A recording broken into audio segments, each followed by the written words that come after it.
טוב, אז שלום לכל הגזברים ומנהלי הכספים. הרעיון בסרטון הזה זה רק להראות איך פותחים קבוצה בדרך הכי נוחה, שתשמש בשביל לאסוף כסף לקמפ במדבר. אז זה מסך הבית, כל אחד וכמה קבוצות יש לו, פה אפשר לראות את כל הקבוצות שלי יש. אז בואו נתחיל בלפתוח קבוצה, לוחצים על פלוס, אפשר לבחור את הסוג, שם העניין נבחר באיבנט. פה חשוב שזה יהיה ציבורי. אוקיי? זה בעצם נותן את האפשרות אחרי זה לשתף לינק, אם זה בקבוצת פייסבוק של הקמפ שלכם, אם זה בקבוצת וואטסאפ של הקמפ שלכם, ותוכלו לשתף לינק. כל מי שלוחץ על הלינק הזה בעצם יוכל להיכנס ישירות לתוך הקבוצה, בהנחה שיש לו את האפליקציה פייבוקס. שם לקבוצה פחות רלוונטי כרגע בשביל הדוגמה, נמשיך הלאה. פה ניתן פירוט קצר, תשלום לקמפ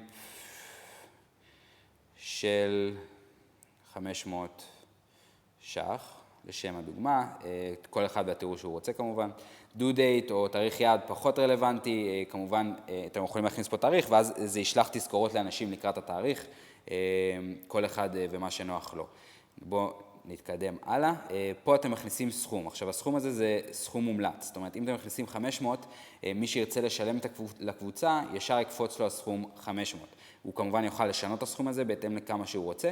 אז זה גם מומלץ בעצם, לכל אחד יש דמי כניסה לקמפ, אז אתם יכולים לשים פה את הסכום הזה של הדמי כניסה לקמפ, ואם מישהו רוצה לשלם יותר או על שני כרטיסים, הוא יכול. אז נשים 500, כי נצא מנקודת הנחה שככה כל אחד מחברי הקמפ משלם. ונמשיך הלאה, ופה אתם יכולים להזמין אנשים דרך הרשימת אנשי קשר שלכם, שבתכלס זה פחות רלוונטי כי אנחנו בקבוצה ציבורית. כמו שאמרתי, אתם לא צריכים פה להתחיל לסמן אנשים, אתם יכולים פשוט לשתף איתם את הלינק. אז אנחנו לא נזמין כרגע אף אחד ונתקדם הלאה. זהו, זה בגדול, הקבוצה נוצרה, אתם יכולים לראות פה את האישור הסופי ולשתף את הלינק. עכשיו, את הלינק הזה אתם יכולים לשתף בכל שלב, לא רק בסוף התהליך מן הסתם, יכולים לשתף אותו בכל האמצעים, אם זה וואטסאפ, פייסבוק, כמובן באימייל, ולעשות קופי, פשוט שייכנס לכם לתוך הקליפבורד את הלינק, וזהו.